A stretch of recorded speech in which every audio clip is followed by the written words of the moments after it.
Shalom, friends. This is the Kiva with Israel in 5, and I want to share with you a great opportunity to bring Israel into your home every single month with the new and elegant Israeli calendar by Meir Panim.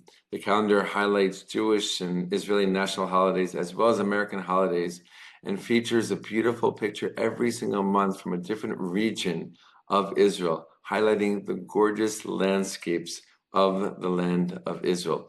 All you need to do is make a donation to Meir Panim and you'll get this calendar for free. Click on the link below or go to israel5.org/calendar to make a donation and get this beautiful calendar. The photographs are mostly from an incredible Israeli photographer named Laura Ben David, who unfortunately passed away recently. She was a lover and supporter of Zion, and you can feel that and see that in her photography. You will be treated with her photographs every single month that again highlight the beautiful landscapes of the land of Israel. Just go to israel5.org/calendar to make a donation and get this beautiful calendar. All donations support the continued work of Meir Panim, serving the underprivileged of Israel, whether that be families living below the poverty line, Holocaust survivors, or soldiers. Again, go to israel5.org/calendar, make a donation, get this calendar, and bring Israel into your home every single month and be treated with the beauty and spirit of Israel every single month. All the best, my friends, and be well. I've said it here on Israel in 5, but I need to say it again because we forget very quickly and very easily. The word Palestine, Palestinian, these are not names that refer to an ancient people who were in this land for thousands of years or thousands of years ago. This is connected to a name that was chosen by the Romans, that was deliberately chosen to help try and cut off Jewish history from this land. Let's explain. Shalom, friends. This is the Kiva Gersh with Israel in 5, where we give you everything Israel in 5 minutes. Please like and subscribe. And if you have any questions or want to keep the conversation going, please do so below in the comments. A big part of this Arab-Israeli conflict, the Israeli-Palestinian conflict, is this question of whose land is it anyway? Who was here first? Who really is native to this land? Right? It's very clear that the Jews are native to this land. There's tons of evidence, both in terms of historical documents, religious texts, and mountains of archaeological evidence, right, that clearly show an unbreakable and unbroken chain of connection between the Jewish people and this land, the land of Israel. So where do the Palestinians fit in? Let's go back in time, because the name Palestine or Palestinian refers to a name that the Romans chose almost 2,000 years ago to try to erase Jewish history from this land. It was after the Bar Kokhba revolt, which was the second big time that the Jews tried to fight against the Romans and get them out of their land, which they failed to do both times.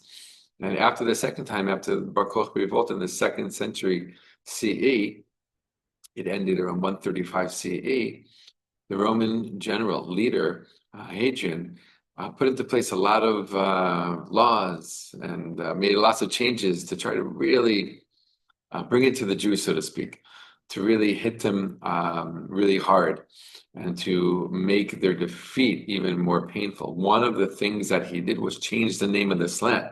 Up until then, it was known as Judea, right? Just like it's known in the Torah, in the Holy Bible, in the Hebrew Bible. It's called Judea, right? Judea, the land of Judea, is named after the tribe of Judah, one of the 12 tribes, and their tribal land around Jerusalem. Why does he change the name? He changes the name because he really wants to erase Jewish history from this land. Right? He was a big enemy of the Jewish people and the Jewish people's religion. So how does he do it? He changes the name, and as it sticks, and when it sticks, he believes people forget that it was ever called Judea. Judea, you can't really argue with the word Judea and the fact that it's connected to the Jewish people. Judea, Jewish people. Of course, it's very, very obvious, both in English and in Hebrew as well. So he looks up to the pages of the Hebrew Bible to find a nice, more ancient enemy of the Jewish people and name the land after them, the Philistines, right? The Philistines have filled many pages of the Hebrew Bible. Many different fights, wars, and battles against the Philistines took place in ancient Israel. So he names it after them, right? He calls it Syria, Palestina, Philistine, right? You see the linguistic connection very, very clearly. And that is where this land gets its new name from. from an ancient enemy, right, of the Jewish people. That name basically sticks. Palestina becomes Palestine, and it sticks over the centuries. Eventually, kind of goes out of use, but the British bring it back.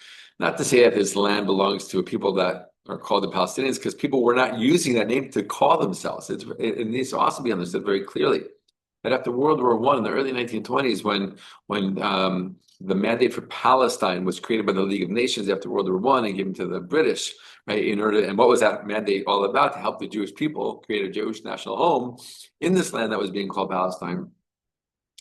There were no Palestinians. People were not calling themselves Palestinian. Right? The local Arabs on the ground were not calling themselves Palestinian. That doesn't come for some years later. And when the Palestinian national movement gets born and gets a huge boost after 1967, when Israel defeats three countries that tried to destroy it and took over the Gaza Strip and the West Bank, or Judea and Samaria, right? That's when the national movement really takes off. But it's important to know, right, that the people who were living here didn't have this Palestinian identity until it became kind of more necessary or helpful politically. And the name itself doesn't talk about an ancient people in this land, right? It talks about an ancient event of an ancient person renaming this ancient land in an attempt to erase the Jewish history that is so deeply connected to it. Does that make sense? I hope it does.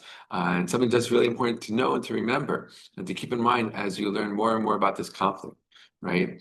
That this really isn't a question of who was here longer, who was here first, or who was native to this land. That's very clear, according to the history, the religion, and also to the archaeology, right? To understand where does the word Palestinian come from is very, very important in understanding this conflict better. All the best, my friends, and be well.